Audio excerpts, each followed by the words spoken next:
Hello everyone and welcome back to episode 3, Descent through to landing in the LVFR A32X series for Microsoft Flight Simulator. You'll notice we're carrying on from the last episode. We're actually still in the climb out of Manchester, but because this is a short route today, it means that very quickly we need to think about descent. With that in mind, hit like and subscribe and share any thoughts down in the comments section below.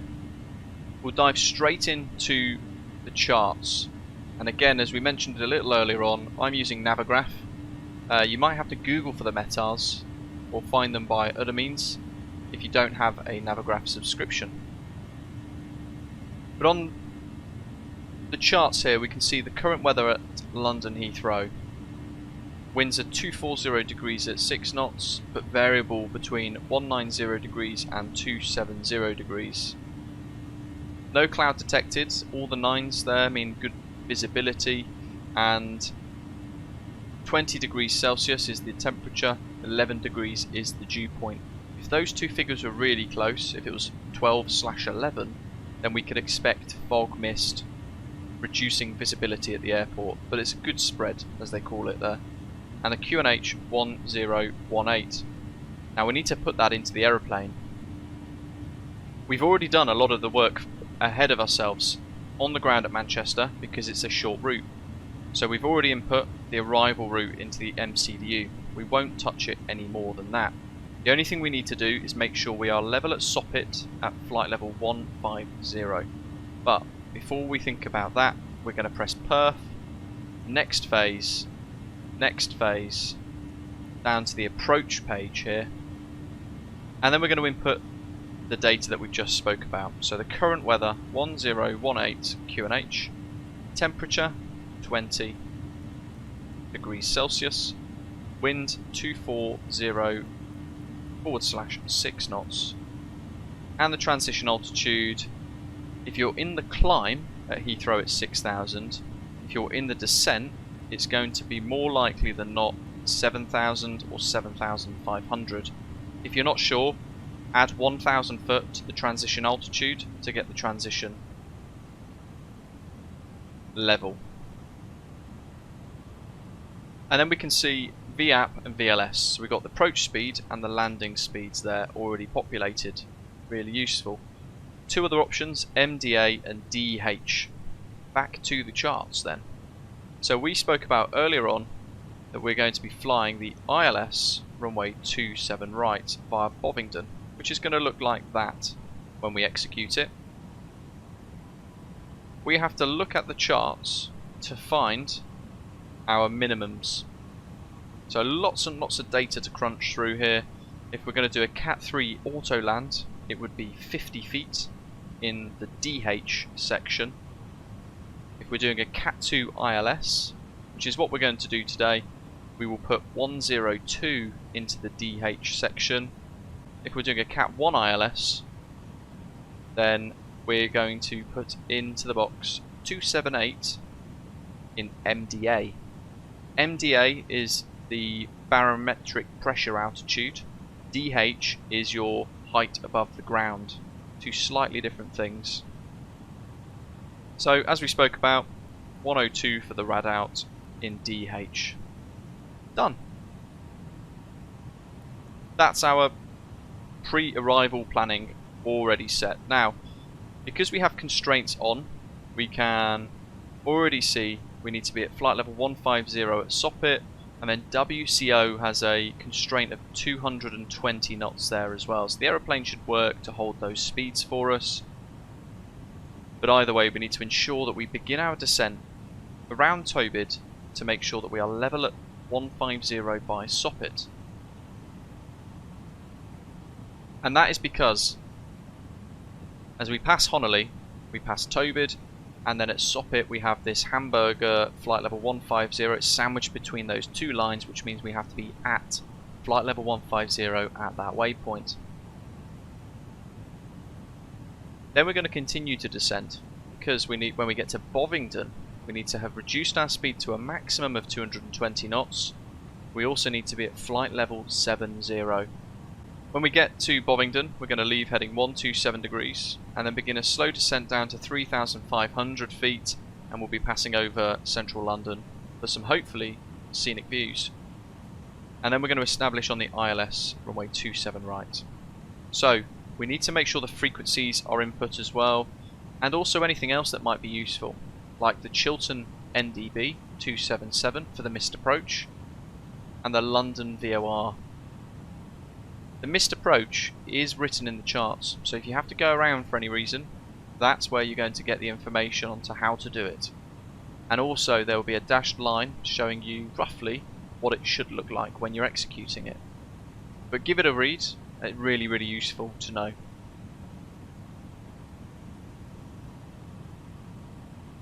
Because of that, we're going to go to the RadNav page and we're going to tune in 277. We'll pop that into ADF2 and London's VOR 113.6 into VOR1. Because we're using ADF2 not VOR2, we're going to flick that toggle across to ADF and it will begin to seek the NDB. ILS frequency. Always double check in the RadNav page that you have a frequency in here. If you don't, even after putting in your arrival, make sure you get the data from the charts.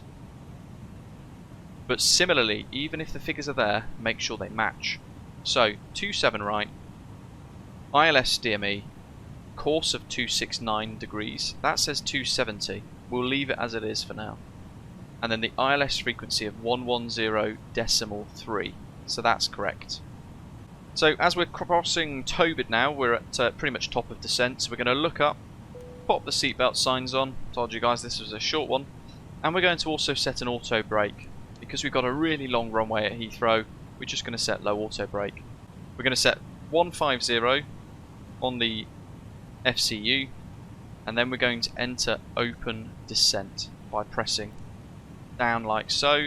Nose comes down, throttles get idled, and we're now into descent. We want to be level at 150 by Soppit, which is in 20 miles. Through the descent, if you end up with a descent far too steep, you might need to extend the spoilers. In real life, they will only extend them to half maximum. And then nearer to the arrival, we need to make sure the ground spoilers are armed. As before for the climb, when we descend through 10,000 feet, we need to make sure all of our landing lights are all on, the 4 at the bottom here. And we're going to double check to make sure we've got our seatbelt signs set as required too. Because we're nearing the end of our flight, the flight plan becomes a bit crunched towards the end because we're running out of waypoints and it's all happening very quickly in a small space for the arrival. So we're going to bring our range ring in a little bit more so we can see very precisely what we're doing for the immediate next few waypoints.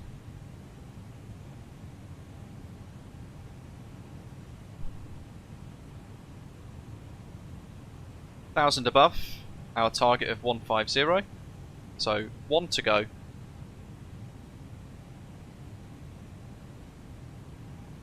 Alt star is armed, indicating that we're about to level off. And we know Westcott has a speed constraint of 220 knots. So let's be ahead of the aeroplane. We can actually come out of managed speed and we can begin to bring the speed down ourselves. Now the maximum was 220. But that's the limit. You can still, if you feel necessary, drop it a little bit further. But usually around 10 knots towards that target, so 210 or 220 knots in this instance would be suitable. And we just levelled off perfectly 5 miles before crossing Soppit. And Bovingdon is in 30 miles, we need to be at 7,000 feet, which is why I'm managing the speed early, so we can get ahead of the aeroplane. Once we've already decelerated, we just have to manage that. If we're in descent and we're trying to decelerate as well, it's giving the aeroplane a lot to do. Through moments of the descent, take the opportunity to enjoy the views as well, because it's going to get really busy very soon. And as we pass Soppit now, we can go back to the FCU and we can select 7,000, open descent. That's going to put the nose back down again and idle the throttles. What open descent is doing is asking the aeroplane to maintain the speed set with the maximum rate of descent. So in this instance now, because we've asked the aeroplane to fly at 220 knots, when we've gone into open descent for 7,000, the aeroplane should maintain 220 knots. If it starts to accelerate above that, the aeroplane should just pitch up slightly and change our vertical speed to make sure we achieve it. If throughout all of this, you might be wondering, well, what about vectors?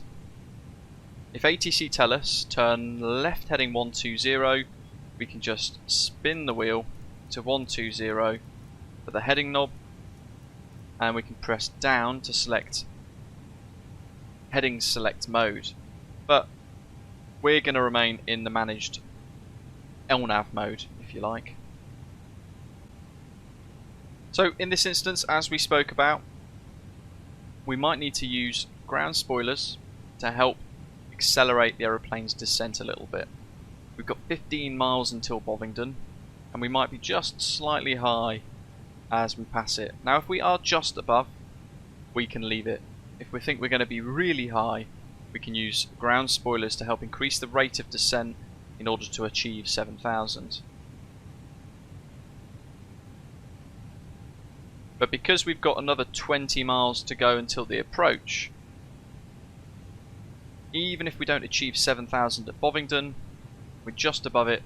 In this instance, that's okay. We can see London Heathrow off in the distance now as we make our way in.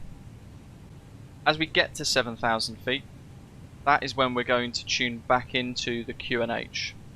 So as you're descending, it's always worth going back out of standard pressure to find the correct QNH at the airport that you're going to be flying from, making sure QNH is written at the top, and then go back to standard pressure.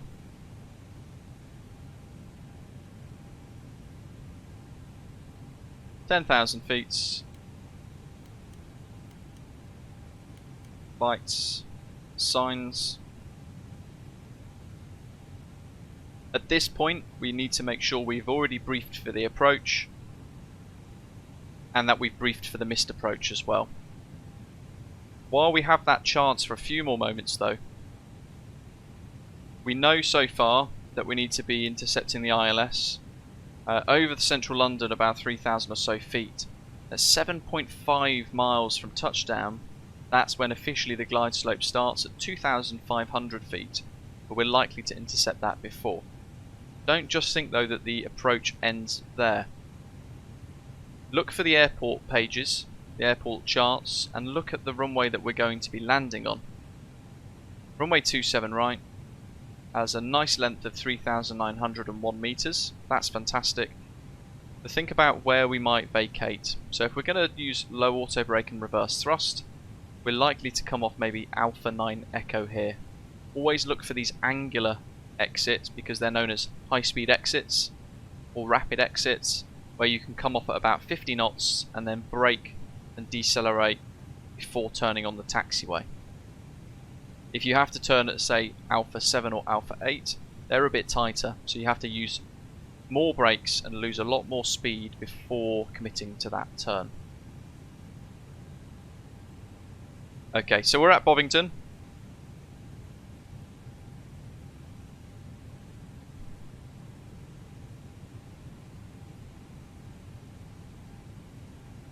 We've got a warning of lever asymmetry, but when we look at them, they're both in the same correct position and the displays are fine, so we'll disregard that. Now it's gone, and we'll continue down to 3,500 feet.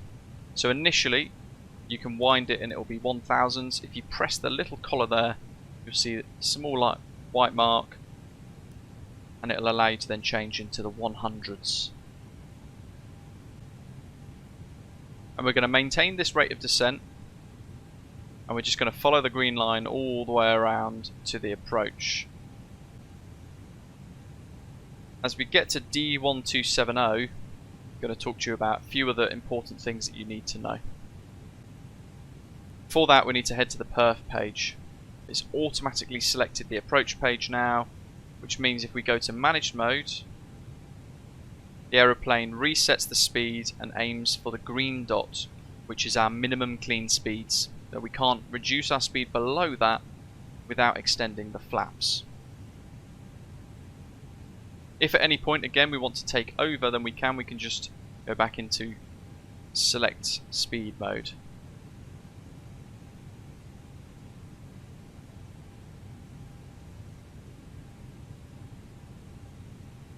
And for the final time we'll bring our range ring into 10. So working on down to 3,000 feet, 3,500 feet. And we've already now gone through transition, so we need to make sure we go to the local QNH 1018 here at Heathrow today. Check the auto brake is set, and at this point now, arm the ground spoilers. Make sure the parking brake is off, and everything else that you can think of is set ready for the arrival. Check the overhead panel, make sure there are no white lights.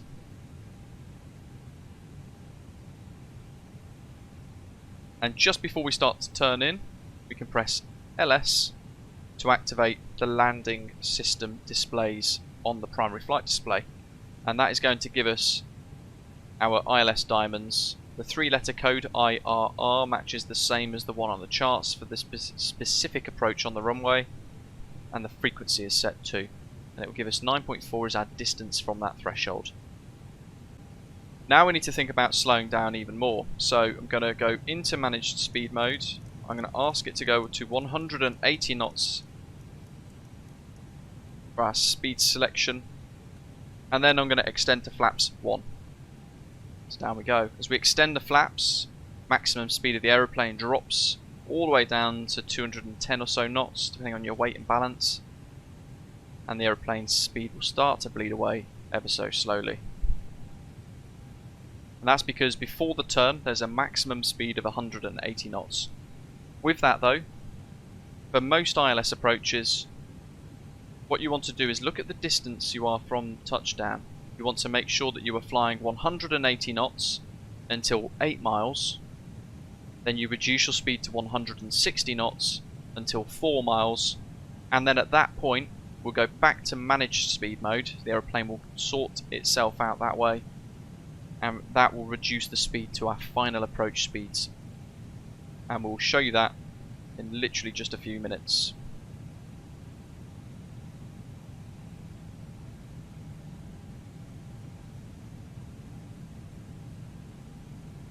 The diamond on the right hand side by 3,500 indicates that we are above, the glide slope is above us.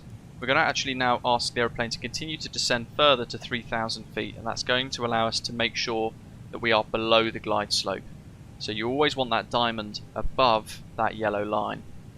Diamond on the bottom of the primary flight display won't move until we begin to close in on that localizer, and for that we can move the display all the way to LS, and it brings up the LS page. That is our ILS display. Some good views over London as we make our way in now.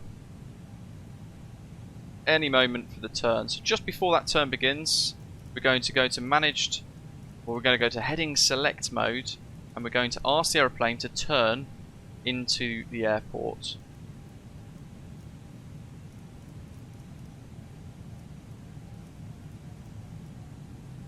No more than 30 degrees for the intercept.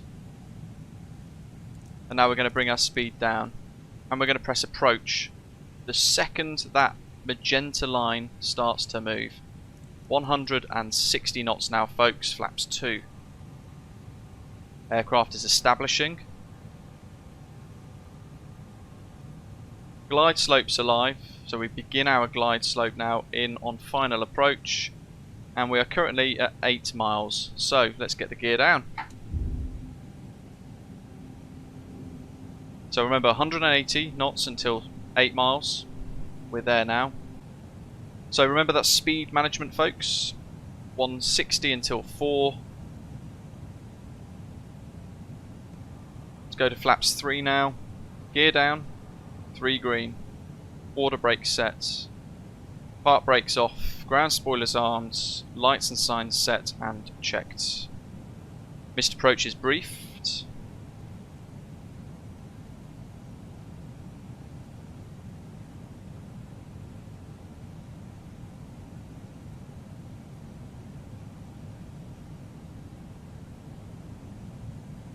And you can see on the nav display here what the winds are doing.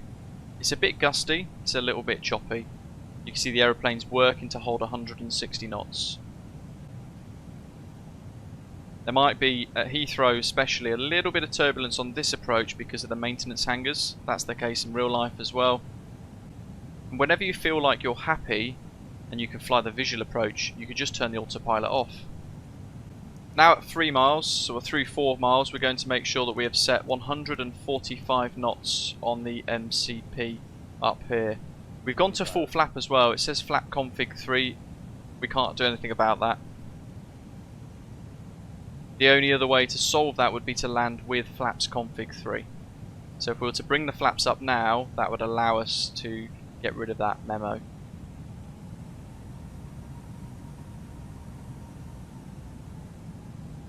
If you do land with flaps 3, as they do in real life at Heathrow, but I'm showing you full flaps today, then your approach speed tends to be a couple of knots faster.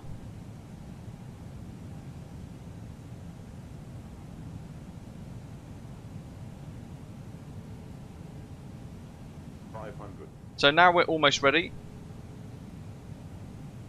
We're going to turn autopilot off.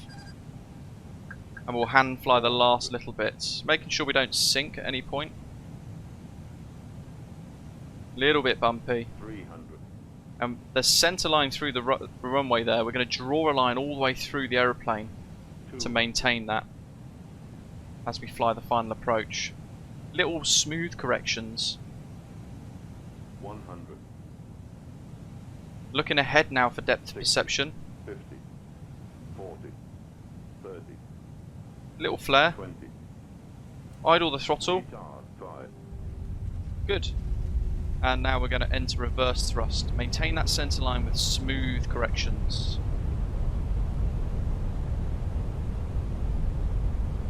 Reverse green on the engine displays, and we can see auto brake shows decel as well.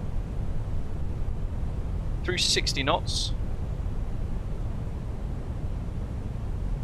we can begin at 50 to vacate, and we can clear off with the reverse thrust there as well.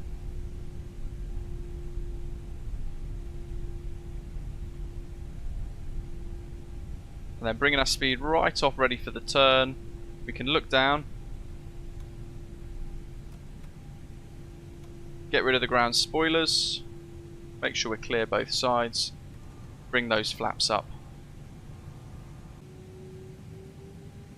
Never stop on the runway, folks. Always try to keep moving off it and make a turn left or right onto a taxiway.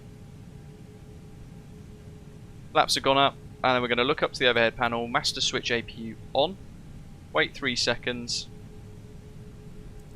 APU starts. Landing lights can go off, nose light to taxi, runway turn off lights off, strobe lights, you can put them on auto or off. We can then turn LS mode off, lock mode off, flight director mode off, and we can return that back to arc mode for the next pilot. If you've used a transponder, look down, turn that to auto, and turn alt reporting off as well. And then look for your stand for wherever it is that you're going to be parking at today. As we taxi in, the APU is shown available. We're going to turn APU bleed on.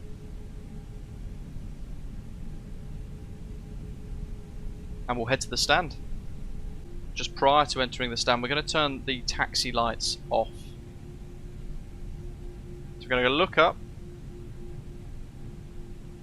and we're going to turn them taxi lights off.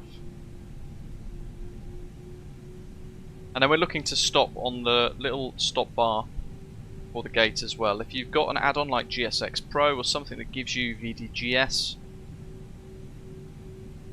then we'll park according to whatever that says. In this instance, we've got VDGS. We can see it flashing, identifying us as an A320, which is correct, and we're turning in waiting for the line to appear.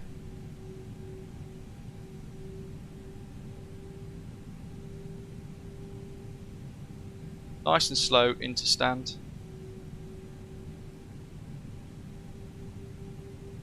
So you can see there that we're slightly too far to the right, so we're going to keep bringing the nose wheel in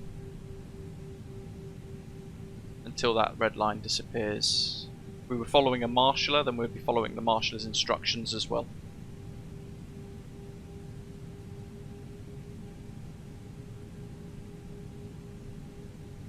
Now we can see our distance to the stop bar.